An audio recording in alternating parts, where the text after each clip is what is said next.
મંચ ઉપર બેઠેલા અમારા પ્રદેશના આગેવાન અને અમારા સૌના માર્ગદર્શક માનની મનોજભાઈ સોરઠિયા, માનની બ્રિજરાજભાઈ સોલંકી, લોકસભાના પ્રમુખ કાંતિભાઈ, અમારા હર હંમેશ અડીખમ આગેવાન અમરેલી જિલ્લા પ્રમુખ નિકુંજભાઈ સાવલિયા, હિરેનભાઈ, અમારા સૌજીભાઈ, પાડેર સીટથી ચૂંટાયેલા સૌ મંચસ્થ આગેવાનો, બધાનું નામ નથી લેતો, પણ આજે બહુ ખુશીનો દિવસ છે કે ધારીની અંદર આટલી વિશાળ સંખ્યામાં આપણે આમ આદમી પાર્ટીનો કાર્યક્રમ કરી રહ્યા છીએ.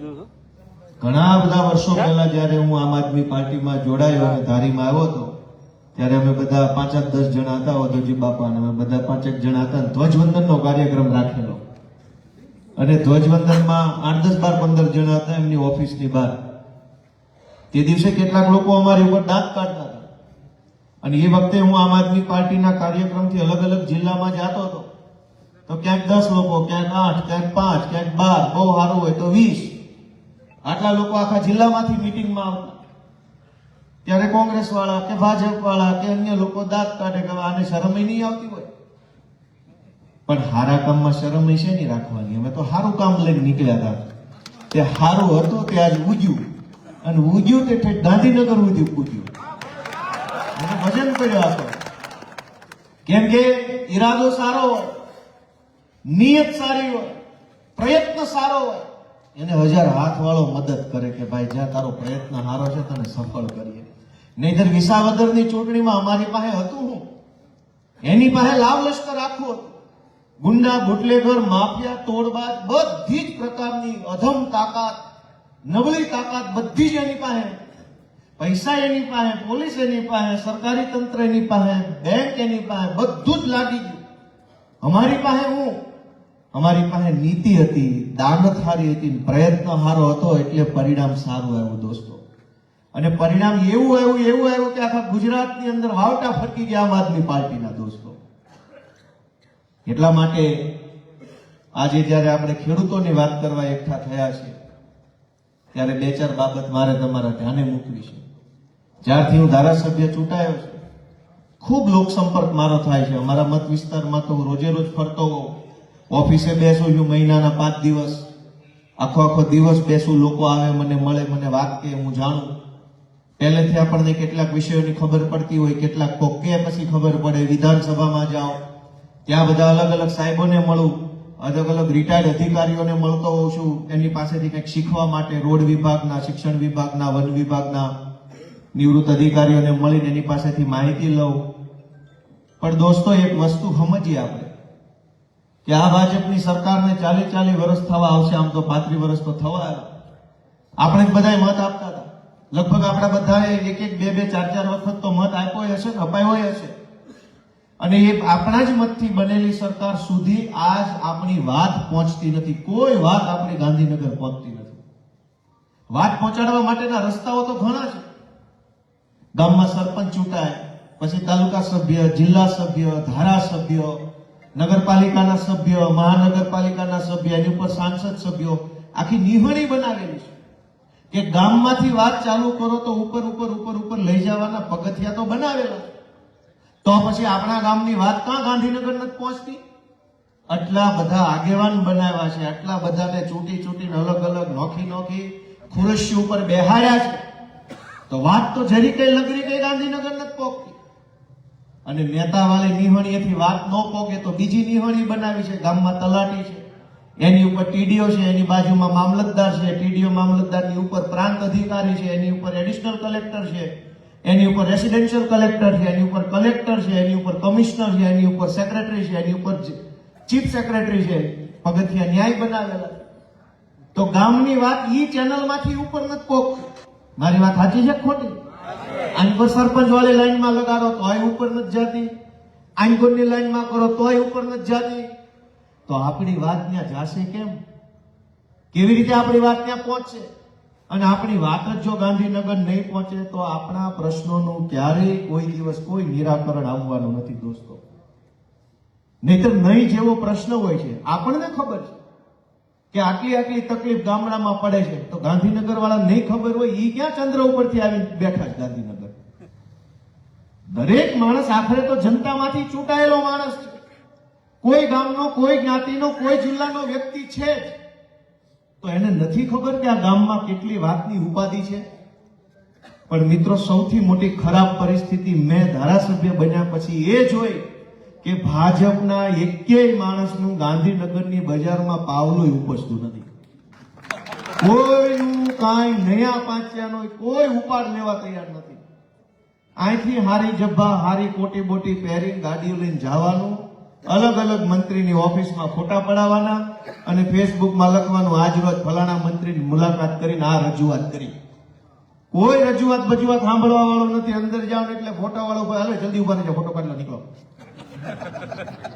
અહીંયા મોટી મોટી બંડીઓ પહેરીને આટા મારતા હોય, ગામની ઉપર ધાક જમાવતા હોય અને એવો મોટો રૂઆબ ઝાડતા હોય ગામડામાં, મત વિસ્તારમાં કે બહુ મોટો કદાવર નેતા, ન્યા એને મંત્રી આરે ફોટો પાડે એટલી ઘડી જ ઉભો રહેવા દે છે. એક સેકન્ડ વધુ ઉભો નથી રહેવા દેતા. મેં મારી નજરે જોયેલું છે. અને માઇકમાં કહું છું, કોઈને જોવું હોય તો હું તમને મારી હારે લઈ જઈશ મુખ્યમંત્રીની ચેમ્બરમાં, મંત્રીની ચેમ્બરમાં. આપણે કાંઈ બોલવાની અંદર કરીને બાવણા પાસે ખૂણામાં ઉભા રહી જાવ, જે આવે એને જોયા કરજો. જેવો ભાજપનો ધારાસભ્ય આવશે ફોટો પડાવીને ધક્કા મારીને બહાર કાઢી મૂકશે. હું તમારામાંથી કોઈ પણને લઈ જઈશ હારે. ધારાસભ્યને, મુખ્યમંત્રી અને મંત્રીને મળવાની છૂટ હોય, એપોઇન્ટમેન્ટ ન લેવી પડે, એ નિયમ છે. તમારે અરે હું તમને બતાવીશ, એક પણ ભાજપના નેતાનું ગાંધીનગરમાં કશું જ ઉપજતું નથી. હવે તમે કહો કે કોને રજૂઆત કરશો? આ ખેડૂત ન્યાય પંચાયત કરી છે. સરકાર હોય તો સરકારને રજૂઆત કરીએ, ને સરકાર જ ન હોય, સર્કસ હોય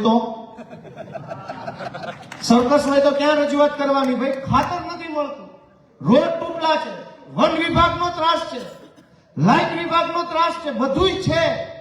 કહેવાનું કોને? ગાંધીનગરમાં સર્કસ છે અને આ જે ચૂંટાણા છે એનું ત્યાં કઈ હાલતું નથી. હવે જાવું ક્યાં? મારી વાત વ્યાજબી છે કે ગેરવ્યાજબી? નહીતર એને ખબર નહીં હોય. અત્યારે હું જયારે લોક સંપર્કમાં જાઉં છું, અનેક એવા પ્રશ્નો મારા ધ્યાનમાં આવે છે. તમને સામાન્ય દાખલો આપું કે આખા ગુજરાતના ખેડૂતોને અત્યારે કહેવા બેસીએ તો હજારો પ્રશ્નો, સામાન્યમાં સામાન્ય પ્રશ્ન કરીએ તો ખેતરે જવા આવવાના રસ્તાની સમસ્યા આખા ગુજરાતમાં ખૂબ છે.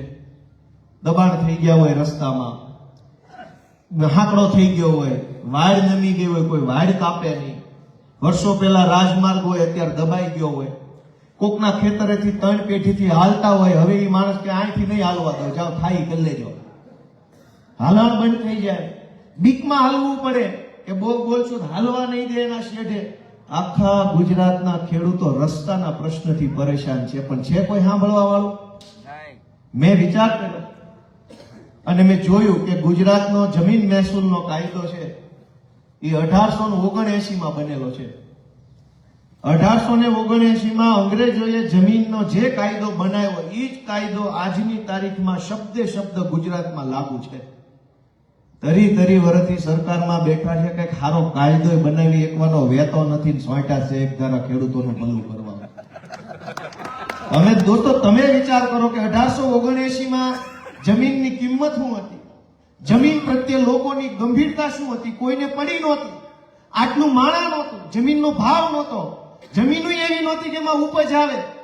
તે દિવસે અંગ્રેજોએ દેશની જનતાને દબાવવા માટે જે કાયદો બનાવ્યો હતો એ આજ ચાલુ છે. અને એટલે આખા ગુજરાતમાં મન ફાવેના ખેડૂતોના ખેતરમાં થાંભલા નાખી જાય છે. કાયદાના નામે પોલીસનું પ્રોટેક્શન આપે. એ થાંભલા નાખવાનો કાયદો 1885 અંગ્રેજોએ બનાવેલો છે. સાંભળો છો કે નહીં? 1885 ખેડૂતોના ખેતરમાં થાંભલો નાખવો, લાઈટનો રોડ પાડી દેવો, કેનાલ કાઢવી, રેલવેના નામ કામ કાઢવું, હેઠેથી ભૂંગળા કાઢવા, આ બધું જ તે દબાવી ધમકાવીને કાઢી શકાય એનો કાયદો અંગ્રેજોએ 1885 બનાવ્યો હતો. એ કાયદો આજે શબ્દે શબ્દ લાગુ છે. એક શબ્દ ગુજરાતની ભાજપ સરકારે બદલ્યો નથી. દોસ્તો, ક્યાં જવાનું? કોને કહેવાનું? હું જયારે નવો ધારાસભ્ય ચૂંટાયો તો 8, 9 અને 10મી સપ્ટેમ્બરના રોજ ગુજરાતની વિધાનસભાનું સત્ર હતું. મેં જિંદગીમાં પહેલી વાર કાયદા બનતા જોયા. મને ખબર તો હતી કે કાયદા કેમ બને, ક્યાં બને, શું લખ્યું હોય, કેમ, બધી ખબર હતી. નજરે નહોતું જોયું.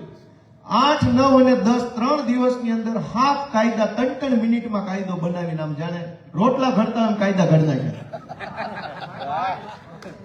દોસ્તો, સરકાર ધારે 1.5 થી 3 મિનિટની અંદર નવો કાયદો બનાવી શકે છે. મેં 8, 9 અને 10 તારીખે વિધાનસભામાં નરી આંખે જોયું અને એમાં મતદાન થયું. મતદાનમાં અમે આપવા જેવામાં આપ્યો, નહોતો આપવા, મત ન આપ્યો મેં ધારાસભ્ય તરીકે.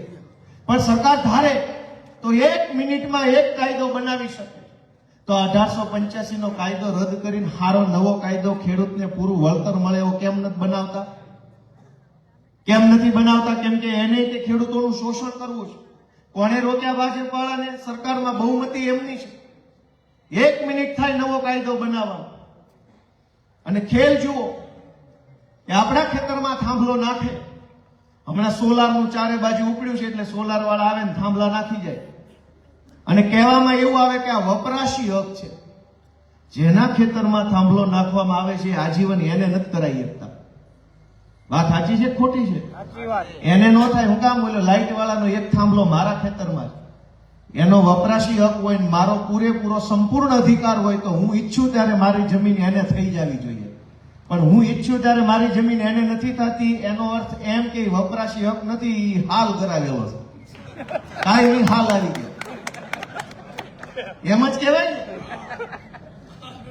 રાત બધા બહુ કાઢ્યા, ઓસાવાળો નથી ને. મારું આવું બહુ થાય છે. એકવાર અમે છોટાઉદેપુર સભા કરવા ગયા, તે એ વખતે અમારી યાર બીજા નેતા હતા, એને કીધું કે ભાઈઓ બહેનો કે ઝાડુ દબાવવાનું છે. એટલે કોકે કીધું કે ભાઈ ઝાડુ નહીં, કે હરો હરો બોલો, હરો કે. એટલે ઓલો કે આપણે હરો લગાડવાનો છે. કોકે કીધું હરો એટલે દેશી દારૂ થાય. હું સોચ્યા અમને ખબર નહીં હરો હું ને ઝાડુ કે બોઘરો કે બોઘરો એમ કઈ બોઘરું કે એવું કઈક. એટલે આમાં શબ્દમાં આવું હોય, આપણે તાકાતથી બોલી જઈએ, પછી ગામને ખબર એટલે આવું ક્યાં આવ્યું આમાં. પણ મિત્રો, હું એમ સમજાવવા માંગુ છું કે સરકાર સુધી આપણી વાત નથી પહોંચતી. શું કામ નથી પહોંચતી? એટલા માટે નથી પહોંચતી કે એને આપણી કઈ જરૂર જ નથી. એની પાસે એટલા બધા માણસો ચૂંટાઈ ગયા છે કે એને જનતાની જરૂર જ નથી.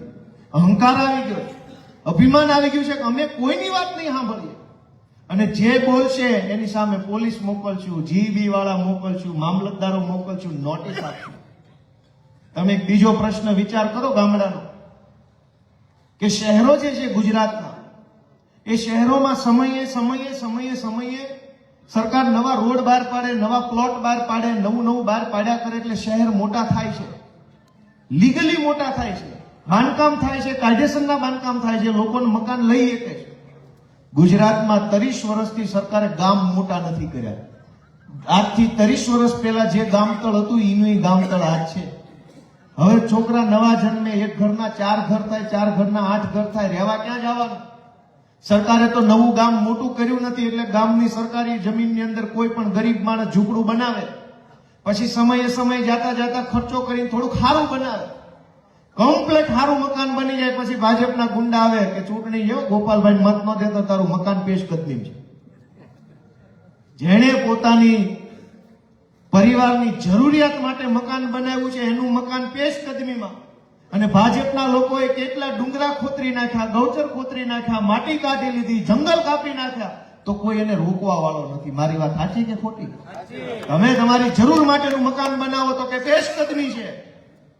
ભાઈ બરાબર જો આપની સભામાં ગયો છો, આખી જિંદગી દબાવ્યા કરે. સરકારને 1 મિનિટ લાગે પૈસા લઈને મકાન કાયદેસર કરવાનો કાયદો બનાવવાનો. 4 પાનાનું કાગળિયું વિધાનસભાના બધા ધારાસભ્યો ટેબલ ઉપર મૂકે અને મત લે, બધા રેડી, બધા હાથ ઊંચો કરે, બની ગયો કાયદો. આખા ગુજરાતના એવા મકાનો છે પૈસા લઈને કાયદેસર કરવાનો કાયદો બની જાય. થાય કે ન થાય? પણ ધરાહાર નથી બનાવતા. કેટલાય માથાભારે માણસો ડુંગરા ખોતરી નાખ્યા, આપણે જાણીએ છીએ. રેતી કાઢી ગયા, પથ્થર કાઢી ગયા, બેલા કાઢી ગયા, માટી કાઢી ગયા, તો સરકાર એનું કાંઈ કરી નથી શકતી. કોઈ અવડું મોટી સરકાર એ ગુંડાઓનું કઈ બગાડી નથી શકતી. પણ ગરીબ માણસ એક તગારું ટાસ લેશે ને ત્યાં તો સિંઘમોના ટોળે ટોળા આવશે. ટાસ શેનો લઈ ગયો તગારું કરીને? મિત્રો, આ પરિસ્થિતિ ગુજરાતમાં છે કે કોઈ કહેવા વાળું કે કોઈ રોકવા વાળું નથી. અને ભ્રષ્ટાચારની તો હું વાત કરી. હમણાં છાપામાં સુરેન્દ્રનગરના કલેક્ટરના સમાચાર આવ્યા છે. કોને કોને ખબર છે? સુરેન્દ્રનગરના કલેક્ટરને 2 દિવસ પહેલા ઈડી, એન્ફોર્સમેન્ટ ડાયરેક્ટરેટ કેન્દ્ર સરકારની ઈડી નામની જે સંસ્થા છે, ધ્યાનથી સાંભળવા જેવી વાત છે. સુરેન્દ્રનગરના કલેક્ટર 1500 કરોડનો કૌભાંડ કરતા કેન્દ્ર સરકારની સંસ્થાએ પકડ્યા. પહેલો વિચાર તો ઈ આવે, ખાલી સુરેન્દ્રનગર વાળો જ ભ્રષ્ટાચારી છે, બાકી શું છે? ઈ એક જ ચોર છે? થાય કે ન થાય એવો પ્રશ્ન. એને 1500 લીધા હશે, અમારે ત્યાં ટીડીઓ એટલું કરીને બેઠા છે. સુરેન્દ્રનગરના કલેક્ટર 1500 કરોડનો ભ્રષ્ટાચાર કરતા કેન્દ્ર સરકારની એજન્સીએ ગુજરાતમાં આવીને પકડ્યા. કેન્દ્રમાં સરકાર ભાજપની, ગુજરાતમાં સરકાર ભાજપની, તો ગુજરાતમાં કેન્દ્રની પોલીસ આવીને ગુજરાતના કલેક્ટરને પકડે, એ વાતમાં કઈક શંકા ન થાય? કેન્દ્રમાં કોંગ્રેસ હોય ને અહીંયા ભાજપ હોય તો એમ લાગે કે આ કઈક વાંધો પડ્યો છે બે સરકારને. બે બાજુ એક વકલ છે તો કેમ રેડ પડી? દોસ્તો, એ કારણ સમજવા જેવું છે. ગુજરાતના એક એક માણસે, કેન્દ્રમાં એક કંપની છે સોલાર કંપની, એને વડાપ્રધાન હારે બહુ સારા સંબંધ છે. એટલે વડાપ્રધાનને મળીને કીધું કે ભાઈ મારે ગુજરાતમાં સોલારનો બહુ મોટો પ્લાન્ટ કરવો છે. એટલે વડાપ્રધાન ઓફિસેથી ગુજરાતના મુખ્યમંત્રી કાર્યાલયમાં ભલામણ આવી કે આ છોકરો હું મોકલું છું રમેશ નામનો, એને આપણે સોલાર કરવા માટે મન ફાવે એટલી જમીન સરકારી આપવાની છે, સરકારી ઘટે અડખે પડખે વાળા ખેડૂતોની પોલીસ મોકલીને પડાઈ લેવાની છે, આની સુવિધા કરી દો, પ્લાન્ટ નખાઈ દો. વડાપ્રધાન ઓફિસની સૂચના મુખ્યમંત્રી કાર્યાલયમાં આવી. મુખ્યમંત્રીએ એ ભાઈને મળ્યા, આગતા સ્વાગતા કરી. ગુજરાતના ટોપ 10 અધિકારીઓ હોય છે, મેન આખી સરકારના ટોપ મેન 10, એની હાજરીમાં મુખ્યમંત્રીને આગતા સ્વાગતા કરી. એના ફોટો વિડીયો પણ છે મુખ્યમંત્રીના ફેસબુક પર કે આવો આવો. ઓલાએ કીધું સુરેન્દ્રનગરમાં જમીન જોતી છે. વડાપ્રધાનની ભલામણ, ગુજરાતના મુખ્યમંત્રીની ભલામણ, ઈ માણસ સુરેન્દ્રનગરમાં જમીનનું બધું કામ કરવા ગયો તો કલેક્ટર એની પાસે પૈસા માગ્યા તે લીધાય તે. જેની વડાપ્રધાને ભલામણ કરી, જેની મુખ્યમંત્રીએ ભલામણ કરી, ઈ માણસ પાસે કલેક્ટરે પૈસા માગી લીધા. તો ભ્રષ્ટાચાર કરનારની હિંમત તો જોવો, હિંમત તો જોવો એની કલેક્ટરની. માગ્યા તે લીધાય તે. ઓલાએ વડાપ્રધાનને કીધું તમે મોકલ્યો તોય પૈસા માગ્યા. તો વડાપ્રધાન ઓફિસ વાળાએ ઈડી ફોન કર્યો કે અમે લીધા, પછી એને શેના માગ્યા, જાઓ પકડો. તારે ક્યાં લેવાના, તમે લઈ લીધા છે. વાંધો ઈ વાતનો પડ્યો કે ઉપર લેવાઈ ગયા છે, હેઠે વાળા શેના લીધા. અને હેઠે વાળો કેવો કહેવાય છે, એને વડાપ્રધાનની બીક નથી લાગતી. તો આ રાજ્યમાં હાલે છે હું વિચાર તો કરો. આમાં હું હાલે, આમાં હું હાલે તમે જો. વડાપ્રધાને કીધા પછી કલેક્ટરો જો પૈસા લઈ લેતા હોય તો આપણી જેવા ગરીબ ખેડૂતો પાસે તો તાલુકા પંચાયતના સભ્યોની ભલામણ નથી હોતી. બોલો તો વડાપ્રધાનની ભલામણ લઈને આવ્યો તોય કલેક્ટરે હોરી નાખ્યો. આપણી તો ભલામણ કોણ કરે? કોણ ભલામણ કરે આપણી? કોઈ આપણી ભલામણ કરે એમ નથી. તો આપણને કેટલા હોરી નાખ્યા હશે એ વાતની ગાંધીનગર વાળાને કઈ ચિંતા જ નથી. આ ટેકાના ભાવમાં ખેડૂતોનું ખુલ્લેઆમ શોષણ થાય છે. 125 મણ માંડવી લેવામાં આવે, મગફળી બધી નહીં. આ આખી ટેકાના ભાવની યોજના જે છે એ ભાજપના મફતિયાઓ, ભાજપના દલાલો, ભાજપના એજન્ટોને વર્ષે એક વખત કમાણી કરાવવાની યોજના છે. ખેડૂતને કઈ વધવા નથી દેવાનું. તમે વિચારો કે જો ટેકાનો ભાવ ન હોય, એના બદલે સરકાર એવું નક્કી કરે કે ગુજરાતભરમાં તેલ બનાવતી કે સિંગતેલની પ્રોડક્ટ્સ બનાવતી જે કાંઈ કંપનીઓ છે એ ખેડૂત પાસેથી એને જેવો જોઈએ એવો માલ ડાયરેક્ટ ખરીદી લે. ખેડૂતે ઓનલાઈન રજીસ્ટ્રેશન કરાવવાનું, કંપનીઓ લેવા આવે, ઘરે આવીને ગામમાં આવીને જ્યાં જેનો માલ લેવો હોય, વચ્ચે ગેરેન્ટર તરીકે સરકાર. ખેડૂત ખોટું કરે તોય સરકારની જવાબદારી, વેપારી કંપની ખોટું કરે તોય સરકારની જવાબદારી. આવી જો વ્યવસ્થા થાય તો તમે મને એમ કહો કે જેનો 50 નો 45 નો ઉતારો હોય એને તો સારો ભાવ મળે, 30-32 નો હોય એને એવો ભાવ મળે. ટેકામાં શું થયું કે ગમે એવો સારો ઉતારો આવે એ તમારે 1400 લેખે દઈ જ દેવાનું. પછી તમે સારો માલ દો એ અડધા કોથળા મિલમાં વયા જાય અને બાકીની રાજસ્થાનની માંડવી ગોડાઉનમાં ભરી દેશે. થાય છે નથી થતું? તો આ ખેડૂતો માટે શું છે? કરોડો રૂપિયા ખવાઈ જાય છે. લાઈનમાં ઉભું રહેવાનું, વહેલા જાગીને જવાનું, ધક્કા ખાવાના, ભાઈ સાહેબ બાપા કરવાનું અને છેલ્લે દબાઈને રહેવાનું. જો સેજે બોલવા જાવ તો કે તારું રિજેક્ટ જા, આમાં ભેજ આવી ગયો છે, ડેમેજ છે, નામ છે. એક વખત જયારે અમારી રાજકીય શક્તિ થોડીક વધે ને તાલુકા જિલ્લા પંચાયતમાં, તમારા મત આપ્યા પછી અમારા હાથ મજબૂત બને ને, તો એક બે ની બોચી પકડીને કેવું છે કે ભાઈ તારે 25 નો ઉતારો આવ્યો, 55 નો લઈ જાવી તો હળગાવા છે ને ગોડાઉનમાં, તારે ક્યાં તેલ કાઢવું, તારે ક્યાં તેલ કાઢવી. પણ બોચી પકડવાની મારી પૂરા મનથી ઈચ્છા છે. એકવાર તમે અમારા હાથ તો મજબૂત કરો કે ની બોચી સુધી પહોંચે, સમજે શું એના મનમાં ડેમેજ છે. ડેમેજ વાળી હોય કે હારી હોય, કરવાનું શું, હળગાવાની જ છે ને, હળગાવો ડેમેજ વાળી. તમારે ક્યાં તેલ કાઢીને માર્કેટમાં વેચવું છે, બોલો ભાઈ કે લઈ જાઓ 5 લીટર, એની જેમ કરવું છે. સરકારે કોઈ તેલ કાઢવું નથી કે વેચવું નથી, તો શેનું ડેમેજ ને શેનો ભેજ ને શેનો ઉતારો. અને રાજસ્થાનની માંડવી આવીને ખટારા અંદર નાખીને ગોડાઉનમાં ભરતે છે, ત્યાં કઈ વાંધો નથી. દોસ્તો, કયા મુદ્દા પર ચર્ચા કરવી ને કયા મુદ્દા પર ન કરવી, આખી વાતનો સાર એટલો છે કે અવળી મોટી ગુજરાતની વ્યવસ્થામાં સાંભળવા વાળો કોઈ માણા વધ્યો નથી ને વધવા દીધો નથી. યાદાઓ રાખ્યા છે બધે, ડરાવા ધમકાવામાં ઓડા આવતા ને, આપણે ઓળું મૂકીએ, ઓળું બોલે શું કે સાડીઓ રાખો ને, સાડીઓ દર 1.5 વર્ષે સાડિયા બદલે. આ વખતે આપણા જિલ્લાનો વારો આવ્યો, અહીંથી સાડીઓ નક્કી થયા. સાડીઓ એટલે આપણને આપણા ખેતરમાં સાડીઓ છે એટલે હવે નહીં વાંધો આવે, પણ એ તો સાડીઓ છે. કોક આવીને વૈયા આવીને ખાઈને વૈયા જાય, સાડીઓ થોડો આડો પડે. એ તો જોયા કરેલો માટલામાં આખી મૂકી હોય, એમાં ઊંધું માટલું હોય અને બુસ્કોટ હોય કોકનો, આમ હાથ રાખે. દર 1.5-2 વર્ષે સાડિયા બદલે છે. મંત્રી જેવું કઈ છે નહીં, સાડિયા છે. ઉભા રહે જ્યાં ઉભા રાખે ને ભાજપ વાળા, જેટલા નારા બોલાવવાનું કીધું એટલા નારા બોલે. નહીતર તમે એમ કહો કે તમને જે ખબર છે એ ધારાસભ્યને ખબર ન હોય.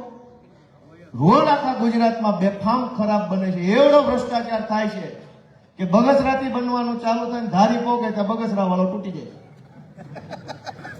તમને ખબર છે, મને ખબર છે, મીડિયા વાળાને ખબર છે, આગેવાનોને ખબર છે, સરકારને કેમ નથી ખબર? યા તો કોઈ કહેવા વાળું નથી, યા તો કોઈ સાંભળવા વાળું નથી. બેમાંથી એક મુદ્દો બન્યો છે. કહેવા વાળું નહીં હોય કોઈ, અને કહેવા વાળા અમારી જેવા હશે તો ત્યાં સાંભળવા વાળો નહીં હોય કોઈ, કે જાઓ તમ તાર બોલાય એટલું બોલો, નથી સાંભળવું. આવું બનતું હોય. પણ દોસ્તો, આનો રસ્તો હું? આ બધી પરિસ્થિતિઓ છે. ખાતરની લાઈનો લાગે છે, દારૂની તો કોઈ દી લાઈનો ન લાગી, ધક્કામુક્કી ન થઈ.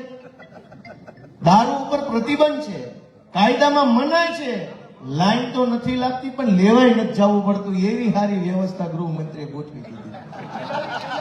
મને એમ લાગે છે કે આ ખાતર વાળું છે ને બધું બુટલેગરોને હક દેવાની જરૂર છે. તમારા હાથમાં ખાતરનો બધો વહીવટ બુટલેગરો પાસે.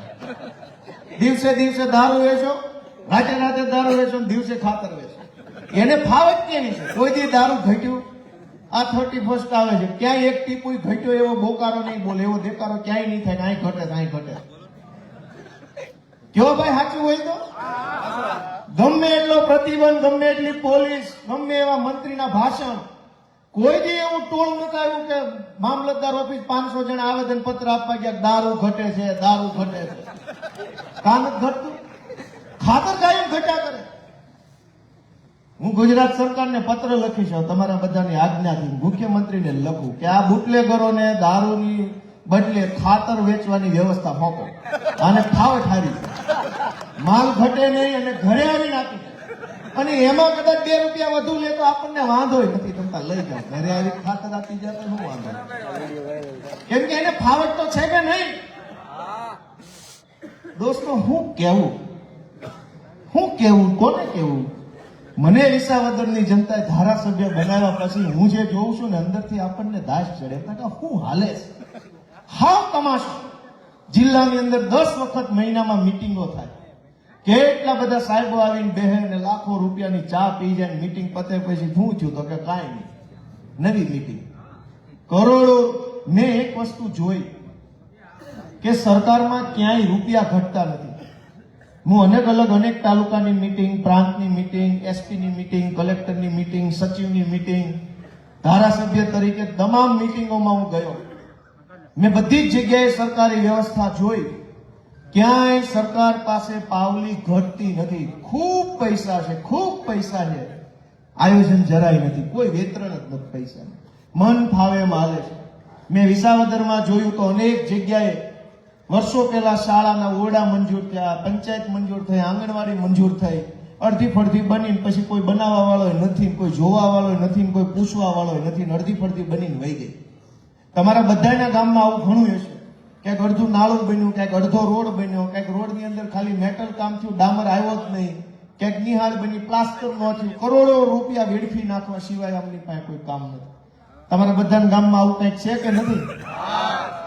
કોઈ પૂછવા વાળું નથી. કરોડો રૂપિયા વેડફી નાખો, ખાઈ જાઓ, બરબાદ કરી નાખો, પણ કોઈ પૂછવા વાળું નથી.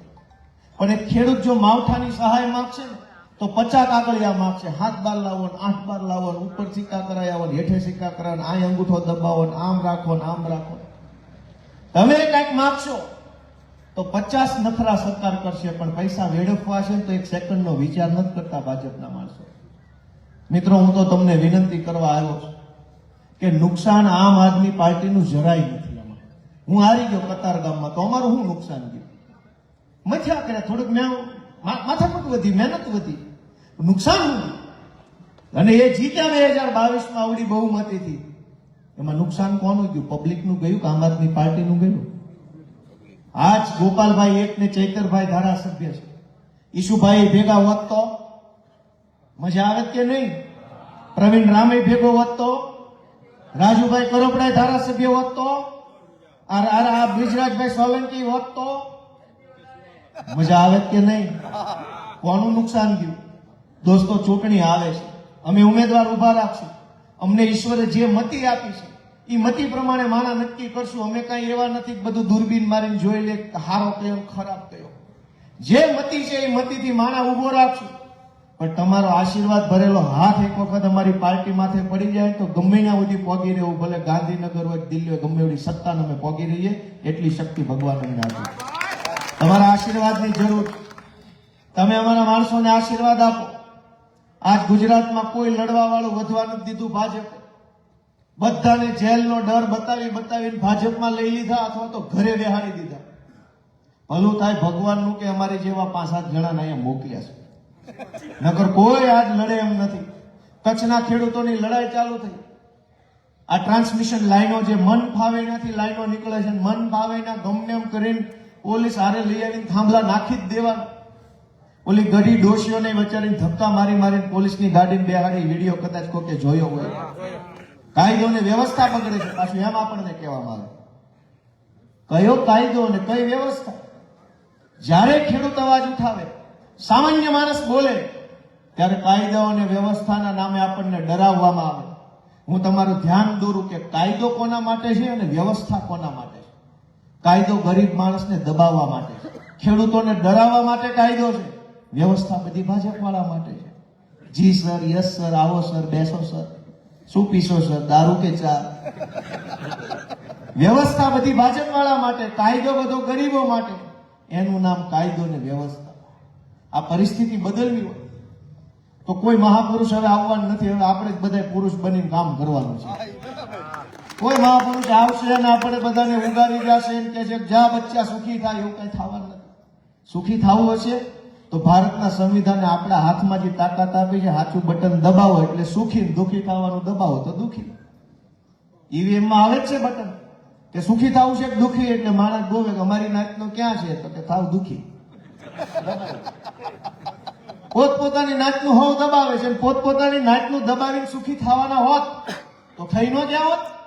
બધાય પોતપોતાની નાતનાને મત આપીને બેઠા છે. આપણે બધા હુંય ભેગો કે દીધા આપણી નાતના, થઈ ગયા સુખી. હવે એકવાર હારા માણસ બટન દબાવો એવી બધાને તમારા દીકરા તરીકે વિનંતી કરું.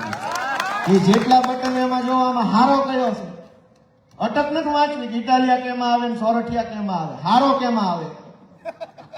જેથી હારા માણસો ચૂંટણી જીતતા થઈ જાય ને તેથી લગભગ આપણી અડધી ચિંતા તો ચૂંટણીના પરિણામના દિવસે જ પૂરી થઈ ગઈ છે. અડધી સમસ્યા ત્યાંથી નાશ પામશે. આજની સમસ્યા એ છે ને કે હારો માણસ ચૂંટાતો નથી. મેં કીધું એમ અમારા ઈશુદાનભાઈ, હું ભાઈ ખોટો માણસ છે, અને અહીંયા કેવા કેવા ચૂંટાઈ ગયા છે વિચાર તો કરો. વખાણ કરવી હોય તો મહિનો ટૂંકો પડે એટલા સજ્જનો ચૂંટાઈ ગયા છે. અને હું વિધાનસભામાં જોઉં છું બધાને પડખેથી. અહીંયા તો એ તમારા હાથમાં ન આવે, ત્યાં ઓરેથી જોવા મળે.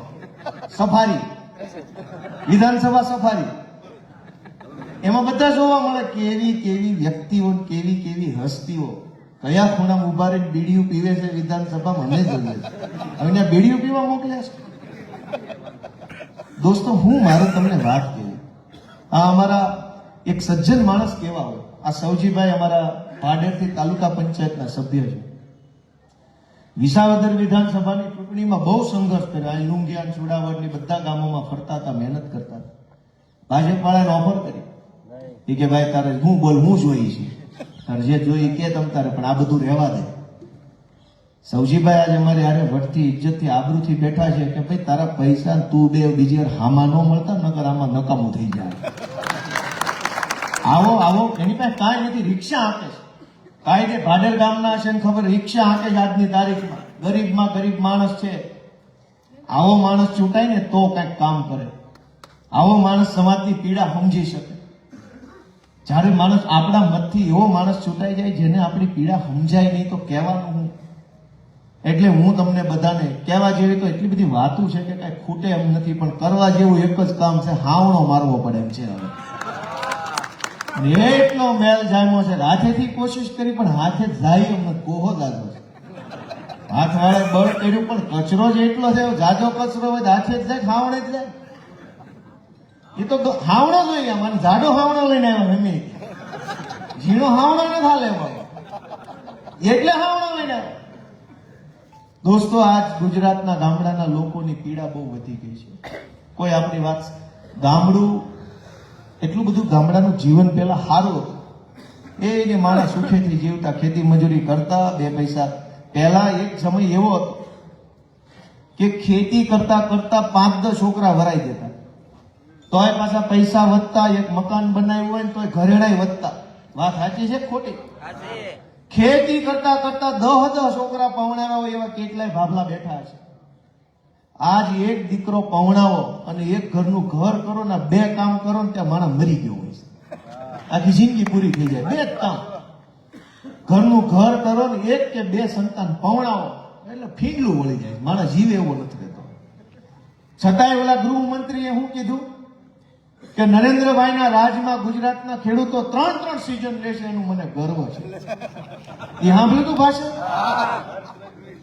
કાકા પેલા 1 સિઝન લેતા ને તો હોનાના બટન વાળા ઝભા પહેરતા હતા. 3 સિઝનમાં ઝભા નથી આવ્યા. ઝભા વગરના થઈ ગયા 3 સિઝનમાં. અને તમે એને ગર્વની વાત માનો છો? 1 સિઝનમાં તેથી 10 છોકરા પવણી જતા ને હોનાના બટન પહેરતા હતા, પાઘડી હતી આટા વાળી. આજ વાળ નથી હોય ત્યાં પાઘડીની ક્યાં કરવાની? 3 સિઝન નકરો પાવડો ટોળી ટોળી વાળ લઈ આવી. તડકો જ લાગ્યા કરે 12 માસ. ઓલું શું 6 માહ પૂરતી મહેનત કરતા ને 12 પછી 100 મહિના ભગવાનનું નામ લેતા. આ તમારા પ્રતાપે 3 સિઝન વળ ખાવા પડે છે. 1 સિઝનમાં જો પૂરો પાક પાકે, એનો પૂરો ભાવ આવે, હાથ ઉપર પૂરા પૈસા આવે, વચેટિયા નાબૂદ થાય તો ખેડૂતને ક્યાં 12 માસ વળ ખાવાની જરૂર છે? તમારા પ્રતાપે 12 માસ વળ ખાવા પડે. 100 માં હું પાક ઉપલ્યો 3 જણા 1 કીધું, બાકીના 3 માં સુખી છે. હવે આમાં બોલો સાંભળતો હોય. હવે આવા બધા વિડીયો અમે જે બોલવી ની વિડીયો એના પીએન બતક સાહેબ જો ગોપાલ આમ બોલે છે. હવે તમે મેં પૂછ્યું કે 1 માં સુખી હતા 3 માં, તો તમે એમ કીધું કે 1. એમાં 2 જણા બોલ્યા ને બાકીના નો બોલ્યા. ઓલો સાંભળી જાય શું થાય? શું અસર પડે કે 3 વાળા જાજા સુખી છે? થાય કે ન થાય? અને તમે હજુ કહો ભાઈ 3 સિઝન લઈ ખેડૂત સુખી છે, પેલા 1 સિઝન લેતો ખેડૂત સુખી હતો. આવો હોકારો ત્યાં ગાંધીનગર જાવો. દોસ્તો, કેવા કેવા માણસો ચૂંટણી જીતી જીતીને ક્યાં બેસી ગયા. એક વખત એવું થયું કે ફેસબુકમાં એક ફોટો આવ્યો કે ઓલી પાણીની ટાંકી આવે ગામમાં બહુ ઊંચી ને એમાં ગોળ ગોળ દાદરો હોય, આમાં ખબર ને, એની ઉપર ટાંકી ઉપર ગધેડો, અને કોકે ફોટો પાડી લીધો અને ફેસબુકમાં મૂક્યો. અને મેં એમ લખ્યું કે આ ગધેડો ઉતારવો કેવી રીતે? કોઈની પાસે હોય આઈડિયા તો અમને કોમેન્ટમાં જણાવો. તે કોમેન્ટમાં કોઈ ડાયા માણા એમ લખ્યું કે સડ્યો કેવી રીતે ઉતારવાનું તો પછી આ ન્યાય ક્યાંથી મળ્યો? મેન ઉપાધિ ઈ છે સરકાર ઉતારવી છે આપણે હેઠી પણ સડી કેવી રીતે ઈ પેલા કોઈ પૂછવા કેવા કેવા માણસો મંત્રી સંત્રી બની ગયા તમે એમ કે ઉતારવા છે પણ સડ્યા કેમ?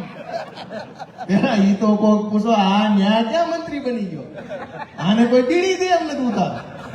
મંત્રી કેબિનેટ ને રાજ્ય કક્ષા સ્વતંત્ર હવાલો લે આવે હાવ સ્વતંત્ર એમ કે હું કેવું કેવું હાલે છે.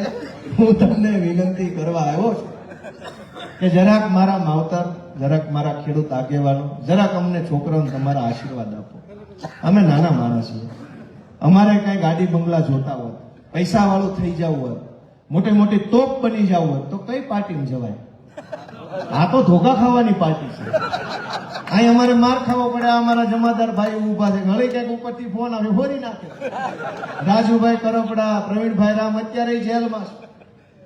અમારે કોઈ નેતા બેતા નથી બનવું, કોઈ પૈસા વાળા બનીને હેલિકોપ્ટરોમાં ઉડવું, કાંઈ એવું નથી કરવું. ભાજપના ખોળે બેહીને તો કાંઈ બનવું જ નથી. તમે આશીર્વાદ આપો ને જે બનાવવા માંગો એ વટથી બનવું છે. ભાજપના ખોળે બેહીને કાંઈ બનવાનું, કાંઈ ન ફપે એનું પાવલી નહીં. દોસ્તો, અમે સંઘર્ષના માણસ છીએ. આટલો જુલમ સહન કરીને તે લડીએ છીએ. કોના માટે? રૂપિયા વાળો થઈ જાવ હોય ને ગાડી બંગલા વાળો થઈ જાવ તો ઊભું ડોકું હલાવી એટલી વાર છે. આડું હલાવી છે એટલે મારે છે. અમારે વિસાવદર વાળા પહેલા હતા એને ઊભું હલાવ્યું તો ટેકાના ભાવે લઈ લીધા. આ જેવી નહીં ટેકાના ભાવે લઈ લીધા, ઊભું હલાવ્યું. દોસ્તો, ઊભું હલાવે ને એટલી વાર છે, હાથ પેઢી ખૂટે નહીં એટલો માલ દે એમ છે. પણ ઊભું નથી હલાવવાનું, આડું હલાવવાનું છે ને આડા પાડી દેવાનું. હાલે એમ જ નથી આ સરકાર. પણ તમારા આશીર્વાદ વગર શક્ય નહીં બને.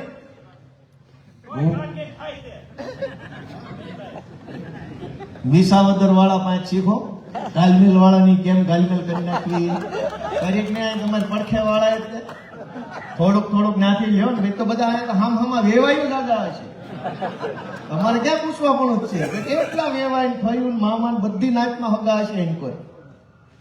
દોસ્તો, હું તમને એટલી જ વિનંતી કરું છું કે ઈશુદાનભાઈના નેતૃત્વમાં રાજુભાઈ કરપડા, પ્રવીણભાઈ રામ, અમારા બ્રિજરાજભાઈ સોલંકી, ચૈતરભાઈ વસાવા, હેમંતભાઈ ખવા, યુવરાજસિંહ જાડેજા, આ બધા યુવાનો છે. આ યુવાનો લડાઈ લડી રહ્યા છે, નિષ્ઠાથી લડે છે, ખોટું નથી કરતા. ખોટું કરવું નથી એટલે આમ આદમી પાર્ટી છે, અમારી સંઘર્ષની પાર્ટી છે. અમને મળી કાંઈ ગયું નથી. વારી ઘડીએ જેલમાં, ચૈતરભાઈ જેલમાં જાય, એના પછી રાજુભાઈ ગયા, હવે પછી લગભગ મારો વારો. મેં સુટકેસ રેડી રાખી છે કે સકડું ફરે છે. પણ જેલમાં જઈએ કઈ વાંધો નથી. મહિનો રાખે, 10 મહિના રાખે, એ તો હું તો પોલીસ તરીકે ઘડાયેલો છું, જેલમાં અગાઉ ગયેલો છું, વકીલ હું, ધારાસભ્ય હું, કેદી હું, બધી વકલ છું. એ કોઈ ચિંતા નથી મને. પણ આ લડાઈ વધુ મજબૂત બનવી જોઈએ કે ઢીલી પડી જવી જોઈએ એ તમારા હાથમાં છે. કે આ જે બધા જુવાન લડે છે એના હાથ મજબૂત થવા જોઈએ કે ઘરે બેસી જવા જોઈએ એ તમારા હાથમાં છે. મિત્રો, તમે જે આશીર્વાદ આપશો એટલું મજબૂત કામ અમે કરી શકશું. આજ ખાલી મને એકને ધારાસભ્ય બનાવ્યો તો મજા આવે છે કે નથી આવતી?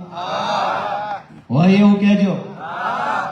એક મને ધારાસભ્ય વિસાવદર થી બનાવ્યો તો આમ લીલું સમ થઈ ગયું છે. સારે બાજુ નકરી મજા જ આવે કરે, મજા જ આવે કરે. લોકોને હિંમત આવી, બળ આવ્યો, ભરોસો બેઠો કે હવે કંઈક થાય, આ કંઈક કરશે. ઝૂકેગા નહીં સાલા એમ નતું ટીવીમાં આવતું. આ ઉભા અહીંયા ઝૂકેગા નહીં સાલા આવે ટીવી વાળો ઓલો માપું ડોકું કરીને આમ કરતો નહીં ઝૂકેગા. ભાજપ વાળાના બે બડા પડે ને તો ગમે એ પાર્ટી બદલી નાખતા.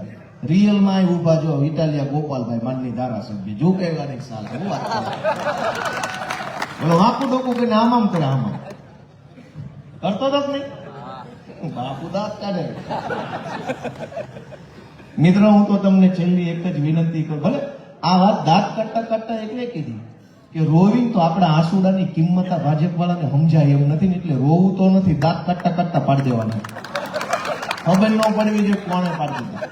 કેમ કે રોઈ બે આહુડા ખેડૂતના પડે તો ગાંધીનગરની ધરતી વાળાને કોઈ કઈ કાળજું ફફડે એમ નથી. આપણા આંસુડાની કદર ન હોય ને રોવાય નહીં.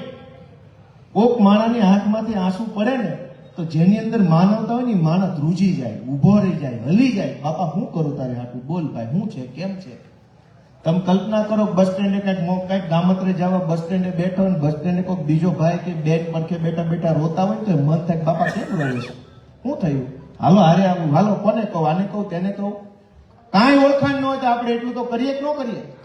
પણ આજ ખેડૂતના આંસુની કિંમત કે કદર ગાંધીનગરમાં છે નહીં, એટલે હું દાંત કાઢતા કાઢતા વાત કરું છું. રોવાનું છે નહીં પણ પાડી દેવાના છે દાંત કાઢતા કાઢતા. હસતા મોઢે વિદાય કે છે ને, હસતા મોઢે વિદાય. અને હસતા મોઢે વિદાય આપવા માટેનું ટાણું માર્ચ કે ફેબ્રુઆરી મહિનામાં તાલુકા જિલ્લા પંચાયતમાં આવવાનું છે. વ્યવસ્થિત રીતે વધાવી લેજો એ બધાને મારી વિનંતી કરતો જાઉં છું. આપ સૌએ આટલી શાંતિથી મારી વાત સાંભળી બધાનો હૃદયપૂર્વક આભાર. અને વિશેષ ખુશી એ બાબતની કે આજે આટલા બધા સરપંચશ્રીઓ આમ આદમી પાર્ટી જોડાણા. કેવડી મોટી વાત કહેવાય. બધા સરપંચ સાહેબ જે કઈ આવ્યા છે બધાનું હું આમ આદમી પાર્ટીમાં વિશાળ હૃદયથી હાર્દિક સ્વાગત કરું છું. અને સરપંચોને ભાજપ પાર્ટી દબાવ્યા કરે છે. તમે જો આ ભાજપમાં નહીં રહો તો આમ નહીં કરી દઉં, તેમ નહીં કરી દઉં, ફલાણું નહીં કરી દઉં. નહીતર હું કરી દીધું છે એ કહો પણ. તો એવું તો હું તમે અમારા ગામમાં હોનાના મોભારા બંધાઈ દીધા છે, બોલી હવે બંધ કરી દેવો. અડધો અડધ ગામની અંદર ખેડૂત દુખી છે, ગરીબ માણસ દુખી છે, છેવાડાના માણસ પાસે મકાન નથી, કેટલી બજારોમાં ગટર નથી, ક્યાંક લાઇટ નથી, ક્યાંક કનેક્શન નથી, સીમમાં રોજડાનો ત્રાસ છે, ગામમાં ભાજપના ભૂંડાનો ત્રાસ છે. હવે પાછા કે હજુ જો તમે આ ભાજપમાં નહીં રહો ને આપમાં જાશો તો તમારું કામ નહીં થાય. તો થઈ કયું દ્વી કે હાલે નથી થયું એટલે જ જવાનું છે, છતાંય દબાવ્યા કરે. પણ આ મરદ મુશાળા બધા સરપંચો આપણી વચ્ચે આવ્યા છે. એકવાર હું એમનો બધા જોરદાર તાળીઓ સ્વાગત કરો. હજળ બમ માણા કહેવાય, આમાં હજળ માણા કહેવાય કે ભાઈ જ્યાં તારું કામ ને તારી સરકાર ને જ્યાં 80-83 નથી સમજ્યું. સરપંચ સાહેબ નો ખૂબ ખૂબ આભાર. અમારા રાહુલભાઈ હરખવાની ખૂબ મહેનત કર્યા કરે. ધારીનો સિંહ છે એ મોટો, નાની ઉંમર છે પણ મોટું કામ છે. પ્રયાસ કરે, દોડ્યાસ કરે. હમણાં ટેકાના ભાવમાં નહોતું બધું હમાઈ નાખ્યું, બધું ભૂકા કાઢ નાખ્યા. ઝીણો માણસ છે પણ વજન મોટું પડે. ખૂબ સારું કામ કરે. અમારા જેડી કથિરિયા સુરતના વિરોધ પક્ષના નેતા છે, ખૂબ સારું કામ કરી રહ્યા છે. વનરાજભાઈ છે એ એકદમ નાનો માણસ છે પણ બહુ ભાઈ જો અજડબમ ભાઈ એનું કામ એ સારું છે. બધા નામ નથી લેતો, બધાને ઓળખું છું, પણ બધાનો હૃદયપૂર્વક ખૂબ ખૂબ આભાર. આપ સૌ અમને આશીર્વાદ આપશો એ આશા સાથે ભારત માતા કી જય. જય કિસાન, વંદે માતરમ. થોડી વાર બેસજો, ઘણા મિત્રો આપણી વચ્ચે જોડાવાના છે. તો હવે આપણે એટલી ટાઈમ બેઠા છો, 5-10 મિનિટ વધારે. આપણી વચ્ચે ભૂપતભાઈ વાળા માલસીકા કાઠી સમાજના અગ્રણી, જસાભાઈ હીરપરા મીઠાપુર નક્કી, ધનસુખભાઈ પટેલ સુખપુર ઉપસરપંચ, કલ્પેશભાઈ કોરાટ ડાંગાવદર, આનંદભાઈ ઘોડ, જયદીપભાઈ છેલડિયા મોજિયાના, અભિભાઈ દવે, તમામ લોકો અહીંયા આવશે અને ખેસ પહેરશે. શંભુભાઈ મકવાણા તરસિંગડા.